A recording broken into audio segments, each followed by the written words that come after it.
ఆదికాండము 12వ అధ్యాయం. ప్రధానంగా అబ్రాము యొక్క ప్రయాణం మరియు దేవుడు అతనితో చేసిన వాగ్దానాల గురించి చెబుతుంది. దేవుడు అబ్రామును తన దేశం మరియు బంధువులను విడిచిపెట్టి తాను చూపించే దేశానికి వెళ్లమని ఆజ్ఞాపించాడు. ప్రతిఫలంగా దేవుడు అబ్రామును గొప్ప జనముగా చేస్తానని, ఆశీర్వదిస్తానని, అతని నామాన్ని గొప్ప చేస్తానని వాగ్దానం చేశాడు.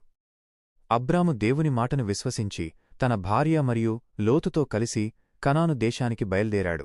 అక్కడ దేవుడు అబ్రాముకు ప్రత్యక్షమై ఆ దేశాన్ని అతని సంతానానికి ఇస్తానని వాగ్దానం చేశాడు. కనానులో కరువు ఏర్పడినప్పుడు అబ్రాము ఐగుప్తుకు వెళ్లాడు. అక్కడ తన భార్య అయిన శారైని తన సహోదరిగా పరిచయం చేశాడు. ఎందుకంటే ఆమె చాలా అందంగా ఉండటం వల్ల ఐగుప్తీయులు అతనిని చంపి ఆమెను సొంతం చేసుకుంటారని భయపడ్డాడు.